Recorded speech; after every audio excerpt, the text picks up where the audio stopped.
Boa noite, pessoal. Fecha os seus olhos, inclina sua cabeça agora. Vamos falar mais uma vez com Deus. Pai, aqui tem pessoas, Senhor, que chegou de toda forma possível, Pai. Há pessoas aqui que chegaram amarguradas, há pessoas aqui que chegaram aflitas, sobrecarregadas, mas que nesse momento, meu Deus, nada mais possa atrapalhar essa pessoa. Que nesse momento, meu Pai, nada venha distrair essa pessoa, que as preocupações, que as dores, que os sofrimentos, as aflições possam permanecer lá do lado de fora. Possam permanecer lá fora, meu Pai.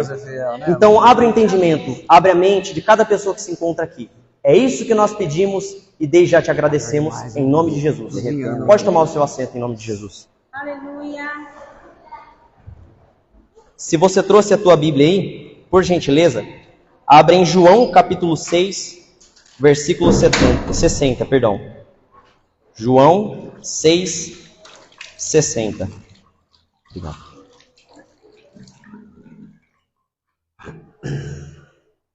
Vou colocar aqui no telão para quem quiser acompanhar aí. Vamos ver se vai agora. Sempre na hora da reunião dá algum problema, né, pessoal? Mas é normal. Agora acho que vai. Agora foi. Vamos lá. Todo mundo achou aí? Os que não tiverem, acompanhem ele no telão, pessoal, por gentileza. João 6,60. Ao ouvirem isso, muitos dos seus discípulos disseram: dura é essa palavra. Quem pode suportá-la? Sabendo em seu íntimo que os seus discípulos estavam se queixando do que ouviram, Jesus lhes disse: isso os escandaliza? Que acontecerá se vocês virem o Filho do Homem subir para onde estava antes? O Espírito dá a vida, a carne não produz nada que se aproveite. As palavras que eu disse são Espírito e vida. Contudo, alguns de vocês que não creem, pois Jesus sabia desde o princípio qual deles não criam e quem iria traí-lo. E prosseguiu: é por isso que eu disse a vocês que ninguém pode vir a mim, a não ser que isso lhe seja dado pelo Pai. Daquela hora em diante, muitos dos seus discípulos voltaram atrás e deixaram de segui-lo. Jesus perguntou aos 12, vocês também não querem ir? Simão Pedro lhe respondeu: Senhor, para quem iremos? Tu tens as palavras de vida eterna. Nós cremos e sabemos que tu és o Santo de Deus. Pessoal, o tema da reunião de hoje é na direção certa. É uma pergunta que a gente tem que se fazer sempre. Na direção certa? Para vocês entenderem, eu vou explicar um pouco o contexto do que foi descrito aqui por João. Naquele dado momento, acontecia que o Senhor Jesus tinha passado de um lado, eu já até preguei sobre isso antes, ele tinha passado de um lado do rio para o outro lado do rio, e aquela multidão que havia seguido Jesus havia presenciado a multiplicação dos pães e dos peixes. Quem se lembra da última reunião que eu preguei? Foi sobre isso. Então ele havia multiplicado e aquela multidão agora estava seguindo Jesus ali. Só que aquela multidão não havia vindo com o interesse de conhecer a quem Cristo era, mas veio com o interesse de comer de novo, porque o mantimento era muito fácil. Então eles questionaram Jesus nesse instante, quando Jesus disse isso, eles questionaram Jesus sobre o que Jesus tinha para oferecer, já que ele dizia ser o Filho ou o enviado de Deus.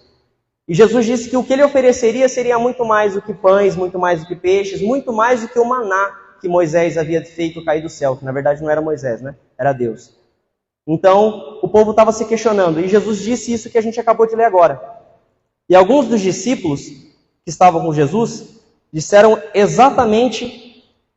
Vamos ver... Opa, travou aqui, gente. Espera aí, desculpa. Vamos lá. Disseram exatamente essa palavra. Dura é essa palavra. Quem consegue ouvi-la? Pessoal, a maior dificuldade das pessoas hoje dentro da igreja, ou de pessoas que recém se converteram, é conseguir dar ouvidos a certas orientações. Eu falo por mim porque quando eu cheguei na igreja, certas orientações eram muito difíceis para mim. Era muito difícil para mim compreender certas coisas, era muito difícil para mim entender que aquelas coisas que às vezes pareciam me machucar, eram para me fazer o bem.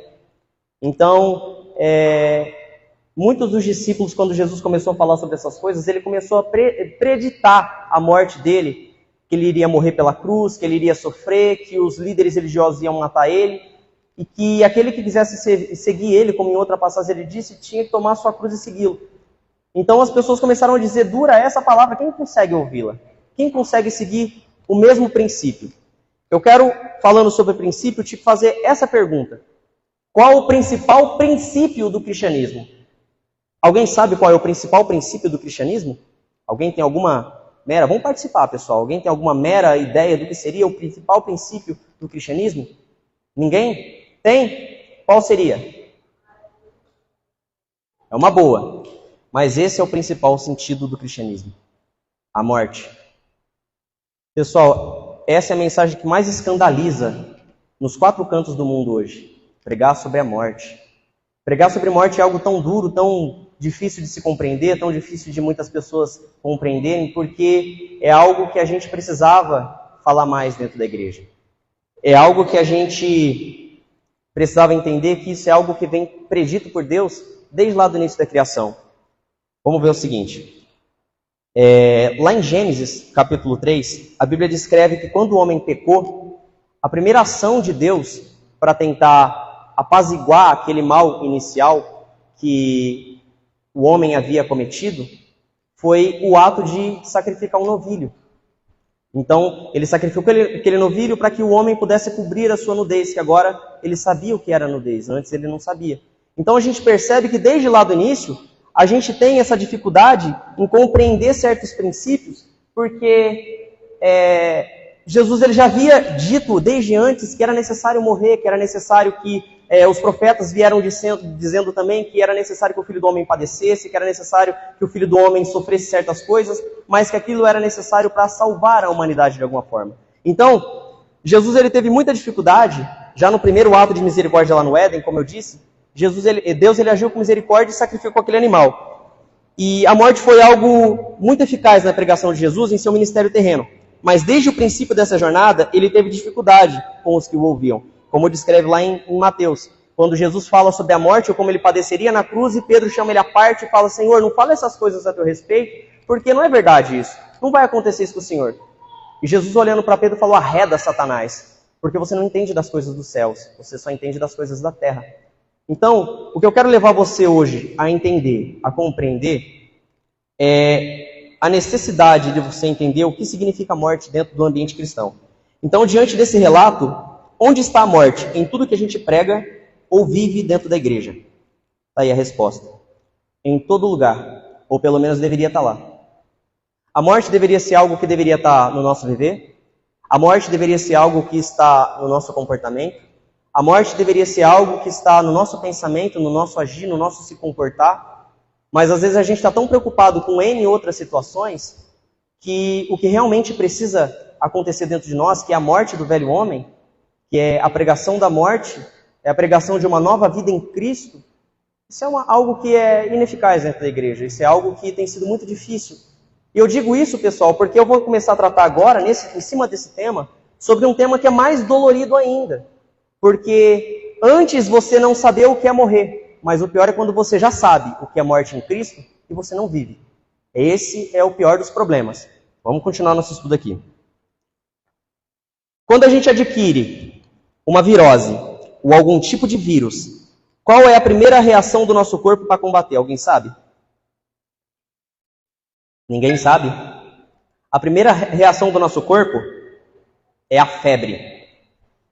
Eu vou tentar explicar um pouquinho mais para vocês. Vamos lá, explicando um pouquinho mais. A febre, ela é um sistema, se houver algum enfermeiro ou médico que estiver aqui, me corrija se eu estiver errado.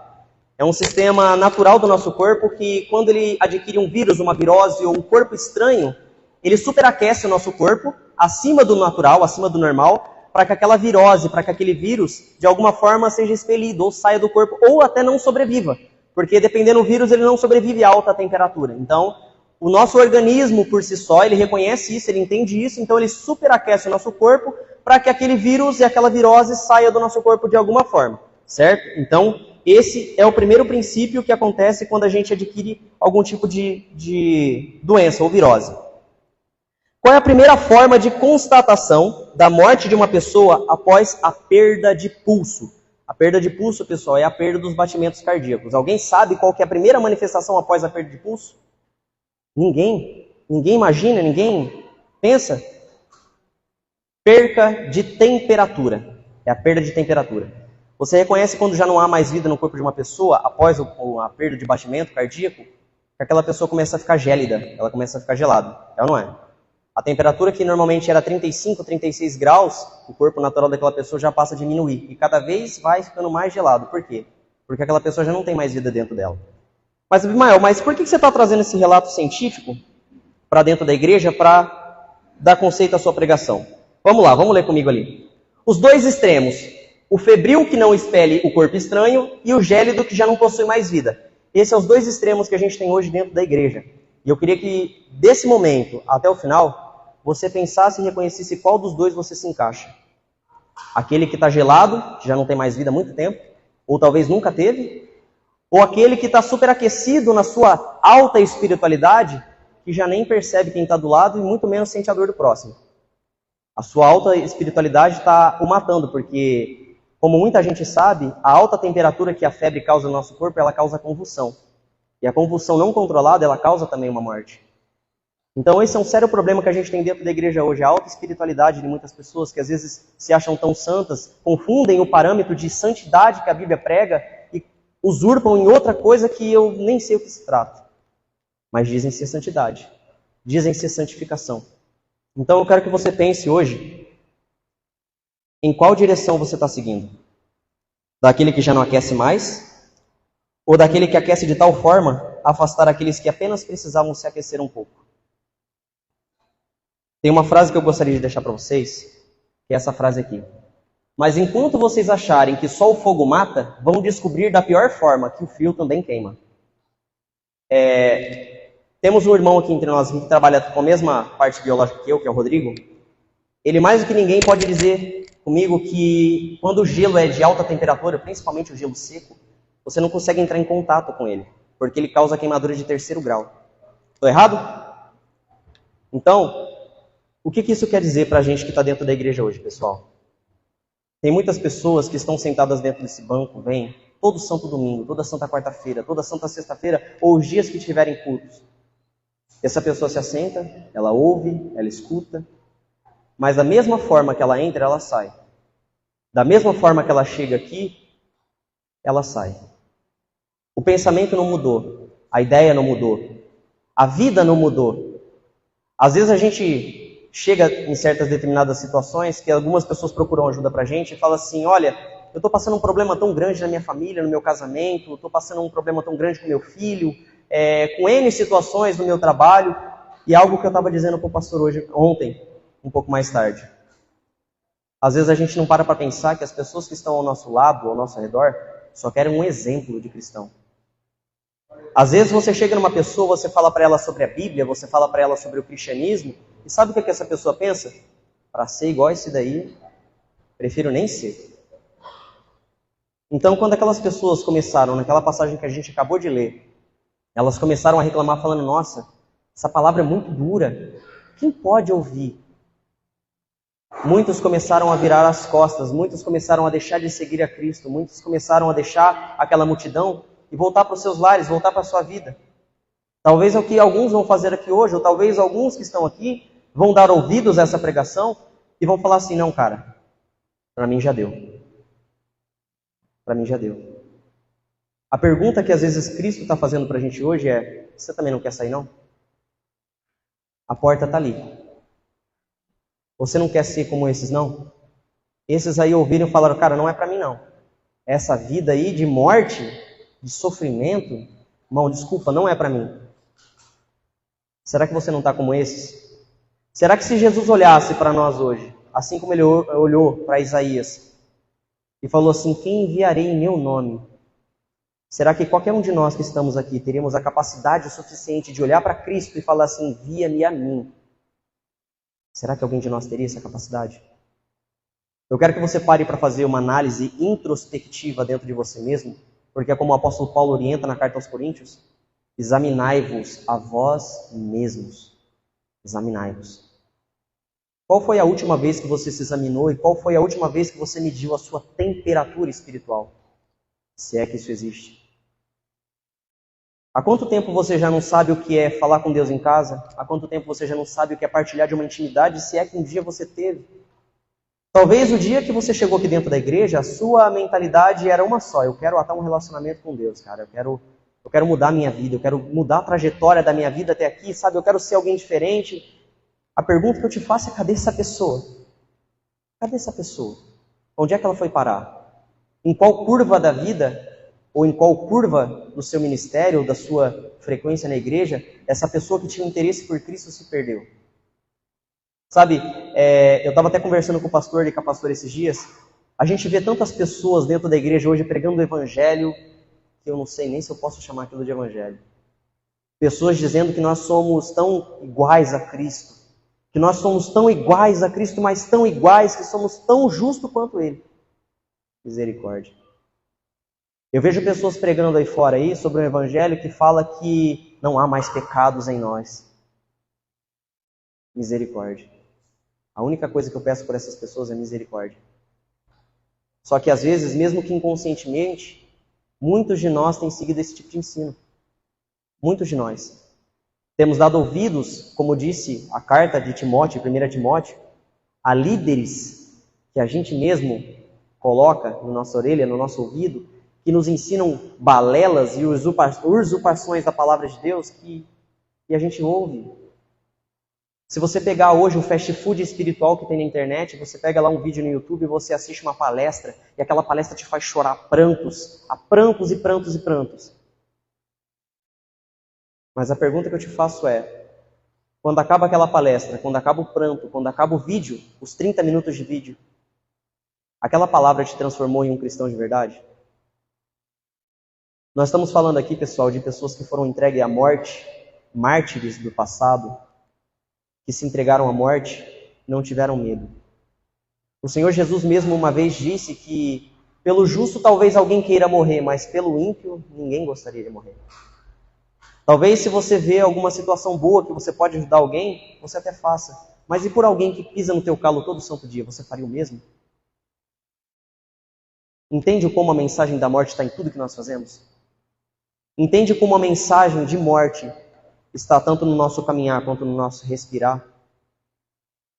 Se a mensagem do Evangelho diz morre, por que então que a gente continua a viver?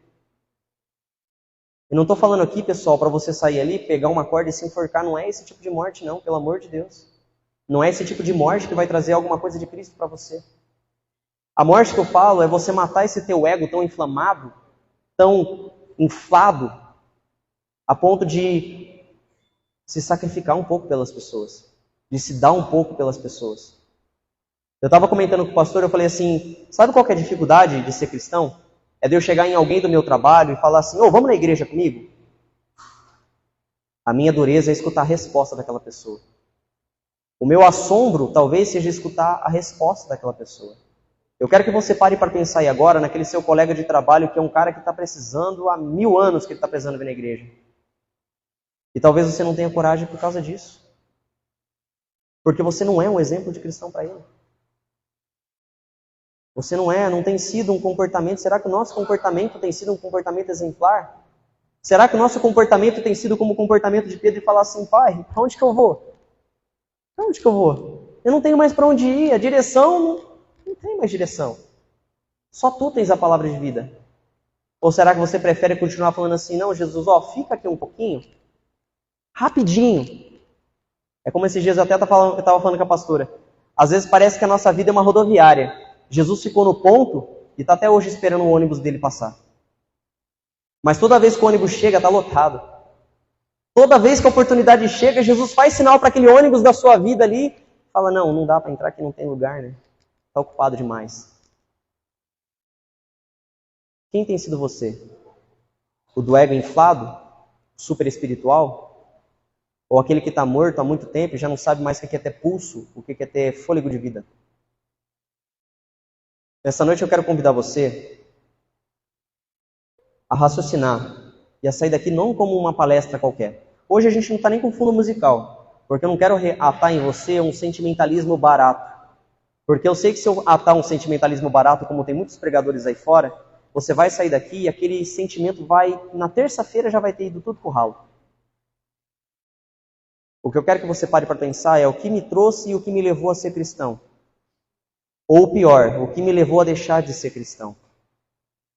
O que me levou a sentar num banco da igreja, assentado aqui, escutando uma palestra todo santo domingo, num calor lascado desse aqui. E sair do mesmo jeito. Você tem a chance.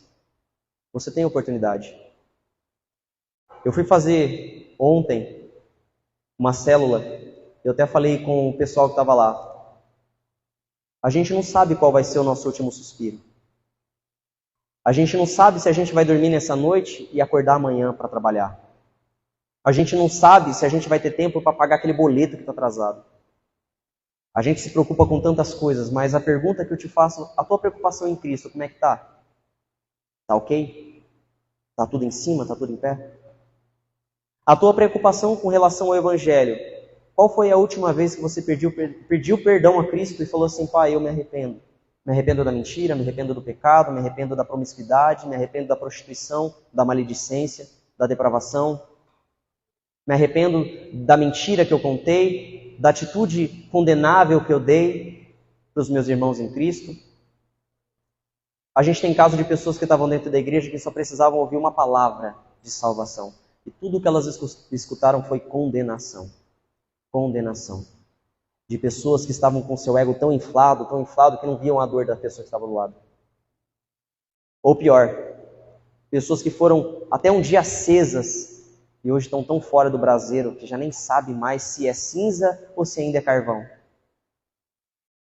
A pergunta que eu te faço hoje, como é que você vai sair daqui?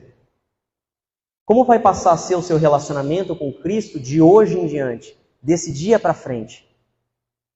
Como vai ser o seu pensar, o seu levantar? Tem pessoas que às vezes têm o hábito de levantar e orar, fazer uma oração, mas é uma oração tão automática que acho que não passa nem do teto.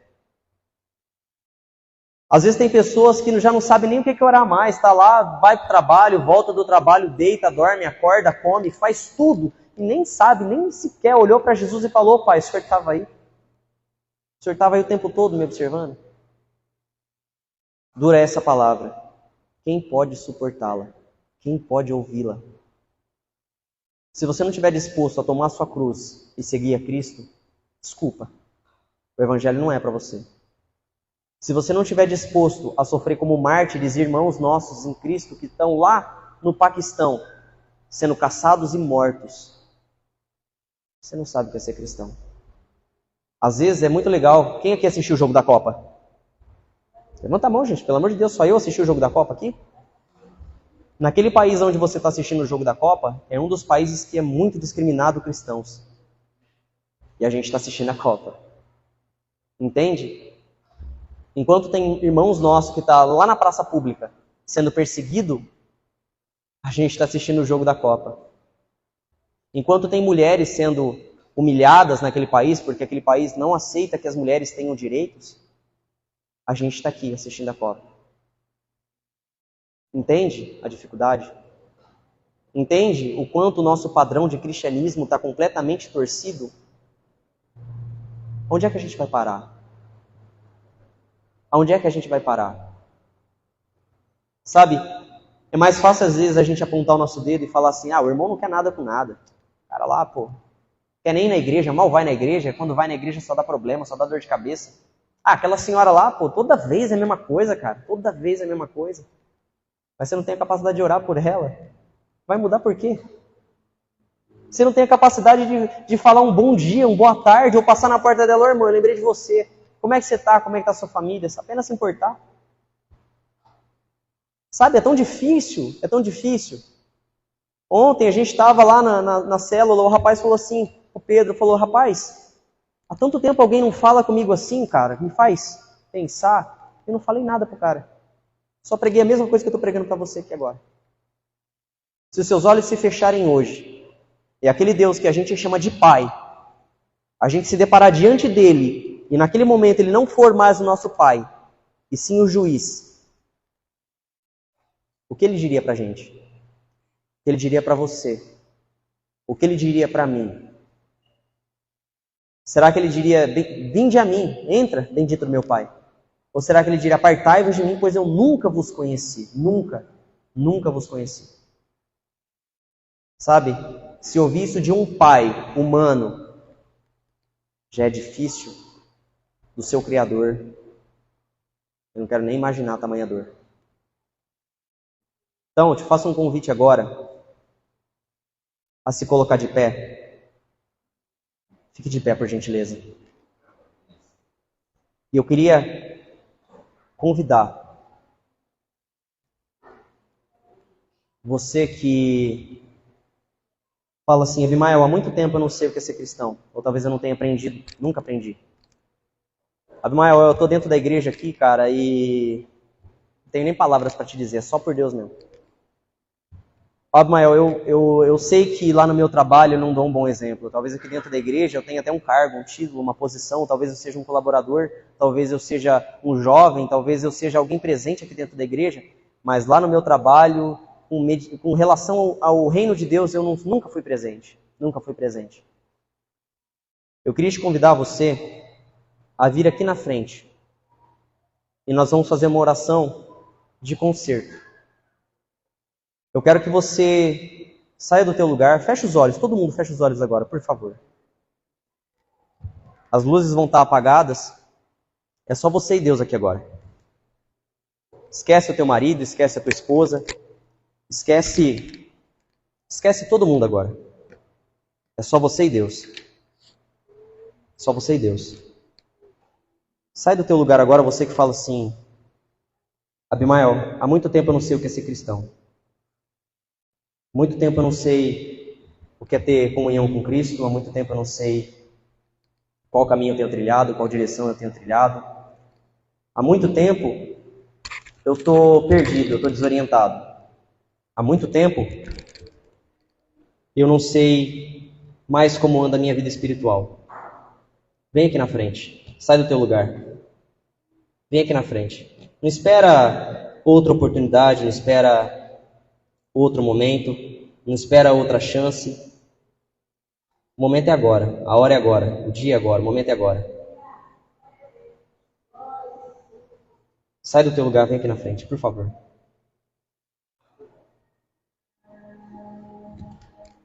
Ninguém quer vir? Eu já sou o primeiro, tá aqui. Essa pregação também é para mim.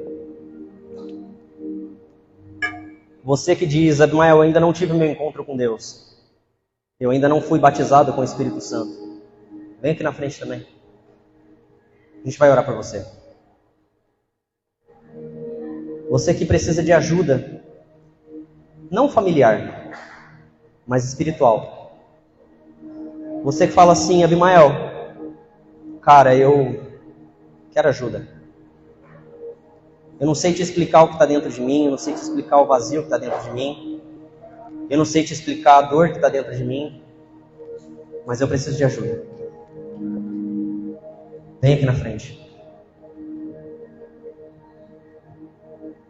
Pai, estão aqui pessoas, meu Deus, que estão como eu, Pai. Precisam de socorro, precisam de ajuda, precisam de orientação, Senhor. Meu Pai, cada pessoa que está aqui, meu Deus, ela está desesperada, ela está aflita.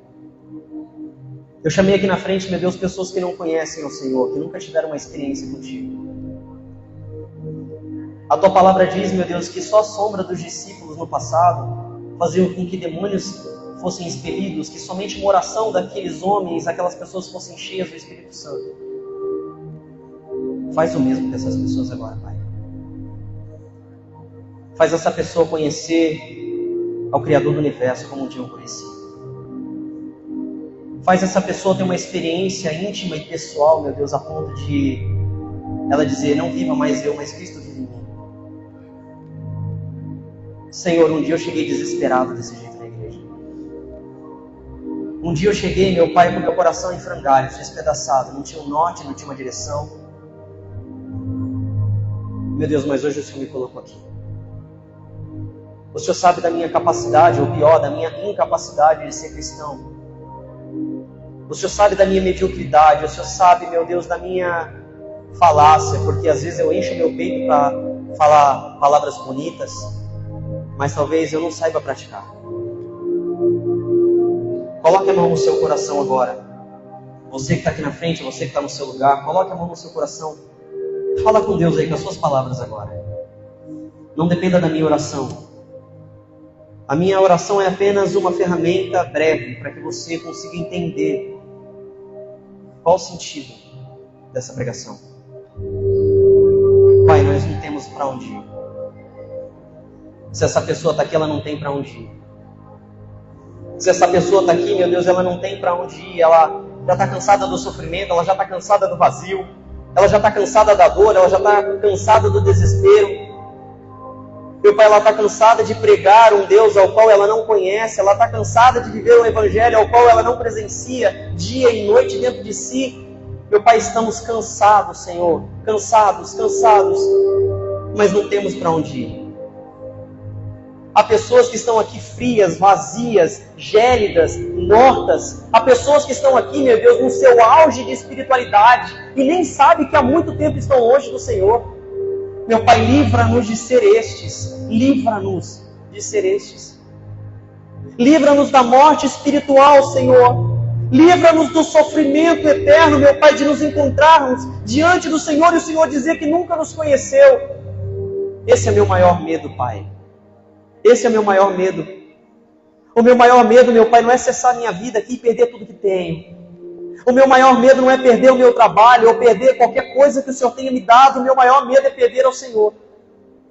O meu maior medo, meu Deus, é levar o evangelho de um Deus ao qual eu não conheci. O meu maior medo é viver uma religiosidade, uma religião ao qual nunca fez parte do evangelho. Pai, socorro. Pai, socorre a cada um de nós. Socorre essa pessoa que está aqui diante desse altar, meu Pai. Ela está aqui, meu Deus, ela está aflita, ela está desesperada. Espírito Santo, eu não conheço o que está dentro de cada coração. Eu não conheço a dor ou o sofrimento de cada coração. Mas eu bem sei, Pai, que o Teu Espírito pode se derramar sobre todo aquele que crê. Que aqueles que não forem batizados com o Espírito Santo, que nesse momento eles possam ser. Não se trata de uma experiência à parte do Evangelho, não se trata de uma loucura ou um delírio, mas se trata da Tua presença dentro de cada um deles. A presença que capacita, o Espírito que fortalece, o Espírito que direciona, o Espírito que aviva, que traz o fogo necessário, que traz o calor necessário, o ardor necessário dentro de cada mulher, de cada homem, de cada jovem. Meu Pai, eu vejo aqui muitos jovens aqui diante do Teu altar. E a Tua palavra disse, jovem, eu vos escolhi porque sois fortes. Faz a cada jovem forte, Pai. Faz a cada jovem forte. Aos velhos, o Senhor deu sabedoria. Dá sabedoria a esse pai, a essa mãe, a esse senhor, essa senhora que está aqui diante do Teu altar. Meu Pai, aviva a Tua igreja, aviva o Teu povo, aviva cada pessoa que está aqui, aviva cada um, aqueles que têm, aqueles que não têm o Espírito Santo, que eles sejam cheios agora, repletos agora, envolvidos do Teu Espírito, envolvidos do Teu abraço, meu Deus, porque talvez há muito essa pessoa não sabe que sentiu o acalento de um Deus eterno sobre a vida dela. Há muito tempo ela talvez não sabe o que é o acalento de um Pai que cuida, que zela, que está dentro dela. Um dia eu aprendi que o Espírito Santo está mais perto e mais presente do que nós, do que a roupa do nosso corpo. Deus não está do seu lado, Ele está dentro de você. Deus, Ele não é aquele seu amigo imaginário que está do seu lado, não. Não é aquele anjo da guarda que está do seu lado, não. Esquece essa história. Ele está dentro de você agora. Se você não tinha capacidades para vencer o teu pecado, tem agora. Confesse o teu pecado para Deus. Meu Deus, eu fiz isso, eu menti, eu pequei, eu errei, eu falhei, meu Deus. Está aqui, ó. Esse sou o miserável homem que eu sou. Está aqui diante de Ti, meu Deus. Eu não escondo, eu não tenho por que colocar panos quentes em cima do meu erro, do meu declive. Mas está aqui, Senhor. Está aqui quem eu sou. Está aqui o desespero da minha alma, de quem quer ser perdoado. Eu quero ser como aquele ladrão na cruz, falar, Pai, lembra-te de mim no Teu reino. Lembra-te de mim. Lembra-te de mim. Senhor, age dentro de cada coração. age dentro de cada ser, avivando, fortalecendo, renovando, enchendo do teu Espírito, batizando os que não são batizados. E no nome do Senhor Jesus, nós pedimos isso ao Senhor, Pai. Nós pedimos isso ao Senhor. Pai, aviva o teu povo. Aviva o teu povo. Enche-os do teu Espírito. Em nome de Jesus. Amém. Abra os seus olhos. Eu não sei o que levou cada um de vocês a vir aqui na frente. Eu sei o motivo que me trouxe aqui na frente. Não é porque eu estou com o microfone na mão aqui que eu sou melhor do que qualquer um de vocês, não, pessoal. A luta que você passa no teu trabalho, a luta que você passa na tua casa, na tua família, minha esposa está ali, mais do que ninguém para comprovar. Aquela situação em que você quer chutar o balde, sabe? Que você fala, cara, cansei. Esse papo de cristianismo para mim já não dá mais. Eu também sei o que é isso. Eu não sei o motivo que te trouxe aqui na frente. Mas se esse motivo foi sincero e real dentro de cada um de vocês, pode ter certeza, certeza absoluta, que a partir de hoje, o Espírito Santo vai estar com você, dentro de você, dentro de você.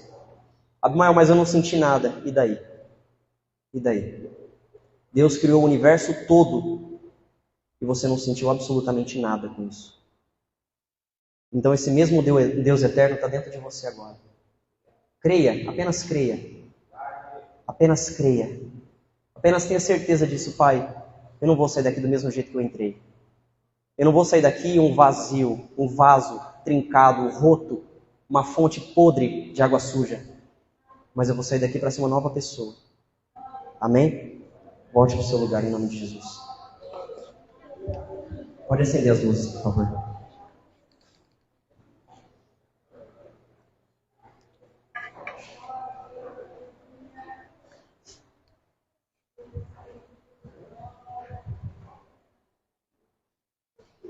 Você que ficou no seu lugar, independentemente do motivo, saiba de uma coisa. A oportunidade é para todos. A chance é para todos. Eu espero sinceramente, com ardor no meu coração, que você que ficou no seu lugar por motivo de vergonha ou por motivo de qualquer outra situação, que você com sinceridade tenha se arrependido. Saia daqui hoje e sempre coloque na sua mente essa resposta. Se um dia Cristo olhar para mim e falar assim, você não quer sair também não? Responda a mesma resposta que Pedro teve. Para onde que eu vou? Para quem que eu vou? Quem que eu vou procurar? A quem eu vou desejar? A quem eu vou amar? A que caminho eu vou trilhar? Então, o tema dessa reunião é esse, na mesma direção. Esteja na mesma direção que Cristo. Esteja na mesma direção que o Evangelho te encaminha, te leva todo santo dia. Todo santo dia. Esteja na mesma direção que a palavra de Deus te guiar. Esteja na direção, se caso você precisar de ajuda, temos um pastor, temos uma pastora, temos ajudadores aqui na igreja para te auxiliar. Não sofra sozinho, pessoal. Não tenta ser um mártir sozinho. Eu vou contar uma experiência que eu tive que foi basicamente a mesma coisa. Um dia alguém me falou que eu precisava contar com as pessoas, eu precisava pedir ajuda, eu precisava pedir socorro. E eu passei por muitas situações. Eu tive que aprender, por conta do orgulho, a vencer o pecado sozinho. Eu tive que aprender, por conta do orgulho, a sobreviver ao esfriamento espiritual sozinho. Eu tive que aprender, por conta do orgulho, a sobreviver em meio a uma jaula de demônios sozinho. Tudo por conta do meu ego inflado. Porque alguém um dia disse para mim, conta com a gente, pede ajuda. E eu falei, não. Pô, Jesus não pediu ajuda para ninguém, era ele o Pai. Então para que eu vou pedir? Não seja hipócrita não, pessoal. Há situações que realmente nós temos que vencer sozinhos. Há situações que é só nós e nós mesmos. É nós e Deus ali, ó. Há situações que às vezes a nossa esposa, nosso marido, nossos filhos, amigos, pastores não podem resolver pra gente. Há situações assim. Mas há situações em que a gente pode pedir socorro. Talvez essa que você está passando seja uma delas. E ainda que você chegue para a gente e fale assim, olha, Mael, eu estou precisando de ajuda, e a gente não saiba como te ajudar, pelo menos a nossa oração você vai ter. Pelo menos isso a gente vai poder ter. E se a gente não souber como te orientar, a gente vai procurar quem saiba. Você pode ter certeza disso. A gente vai procurar quem saiba. Tenha intimidade com a Bíblia. Tenha o hábito de ler a sua Bíblia. Tenha o hábito de não ser aquela pessoa que é igual o peão do baú, abre qualquer versículo e manda para dentro. Não, gente, para com isso. Pelo amor de Deus. Pelo amor de Deus. Tenha o hábito de estudar a Bíblia. Vai ler João? Lê João. Mas começa do início. Entenda o que o texto está te dizendo. Não seja aquela pessoa que sortia uma palavra e pronto. Tá abençoado. Não, não é assim não, pelo amor de Deus. Entenda o que a Bíblia está falando para você. A Bíblia é como se fosse a boca de Deus aqui. A Bíblia é a boca de Deus. É aquilo que Deus revelou para os nossos irmãos no passado e está aqui. A gente está pregando ela hoje, mais de 2000 anos depois. Então tenha o hábito de ouvir da boca de Deus, porque às vezes você quer ouvir da boca do pastor, você quer ouvir da boca do obreiro, você quer ouvir da boca do diácono, quer ouvir da boca do colaborador, do jovem, de todo mundo. Menos de Deus. Menos de Deus. Sabe, você quer ouvir sobre o seu relacionamento, você vai procurar um ajudador, mas você não quer procurar a ajuda da Bíblia, poxa. Tá lá, tem vários versículos que falam sobre casamento, ou como a mulher deve se comportar no casamento, ou como o homem deve se comportar no casamento, mas você não quer ouvir. Às vezes se você chegar para mim e falar, mas o que você me fala? Eu vou, ó, tá aqui, ó, em Coríntios fala isso, ó. Aí você vai, não, mas peraí, não é isso aí que eu queria ouvir, não. Peraí que eu vou procurar o irmão Ciclano, que o irmão Ciclano sempre tem uma palavra da hora para mim. Vai lá com o irmão Ciclano. Para que esse fast food espiritual, de simplesmente dar um Google e achar um versículo isolado lá na internet e achar que aquilo ali é o lema da sua vida, pelo amor de Deus, para com isso. Para com isso. Ou você vive o evangelho de verdade, ou então é preferível você nem viver. Preferível você nem viver. Porque Deus tem misericórdia da ignorância, mas da hipocrisia já é outra conversa. A hipocrisia é algo que Deus abomina. O Senhor Jesus lutou no seu ministério terreno a todo tempo contra isso. Quantas vezes ele não chamou os fariseus de hipócritas? Hipócritas. Sabiam a verdade, mas viviam uma usurpação. Então para com isso. Hoje que seja um recomeço para a tua vida. Que seja um pontapé inicial. Que seja a chance de você passar a ser cristão. Quem não é batizado, no final da reunião, procura a pastora, procura o pastor. Vê qual vai ser a próxima data de batismo, já se programe. Já se programe. Batismo não é uma brincadeira que você vai descer uma piscina com água e pronto, acabou. Não é a piscina do churrasco, não, gente, pelo amor de Deus. O batismo só exemplifica o que já está dentro de você. O que Cristo já fez dentro de você. A transformação que Ele já colocou na tua mente a ponto de falar, não quero mais viver para mim. Quero morrer e viver para Ele. Esse que é o batismo. Então, se você entende o que é isso, procura o pastor, procura a pastora, procura os colaboradores. Fala para ele, eu quero me batizar. Quando vai ser a próxima data? Pode colocar meu nome aí. Está aqui meu telefone, está aqui meu endereço. Eu quero. Se você não frequenta as reuniões de quarta, que é uma reunião mais espiritual, passe a frequentar. Passe a frequentar. Às vezes você tem o hábito de pedir para Deus intimidade, mas você não quer ter intimidade. Você não quer ter intimidade. É igual um casamento, pessoal. Intimidade é só depois do casamento. Se você não se casa com Cristo, você quer ter intimidade como? Pelo amor de Deus. Para de ficar alimentando pensamentos que... Não sei de onde que vem. Sinceridade, não sei. Dificuldade todo mundo tem. Você que ainda não se casou com a tua esposa, essa é a oportunidade. Essa é a oportunidade. Olha, eu reconheço que a minha situação está errônea, está errada. Eu preciso me casar. Eu preciso reconhecer que ela é a mãe dos meus filhos, que ela é a minha esposa e que foi ela quem Deus deu para mim. Case-se com ela. Às vezes você se sente, ofendido. Desculpa se eu te ofendo, mas a verdade é essa. Você quer arriscar? Você tem alguma ficha para arriscar? Isso aqui não é um jogo de aposta não, pessoal. Você não tem ficha para ficar apostando com Deus? Se der errado, tem outra ficha aqui. Tem não. Não tem. Você quer arriscar? Achando que, às vezes você está achando que é um pensamento nosso, que é uma ideia do Abimael, é uma ideia do pastor, que casamento tem que ser só dentro da igreja. Não, gente, arrisca aí, então vai lá. Quando chegar nos céus, É tudo ou nada. É tudo ou nada. Eu não pago para ver.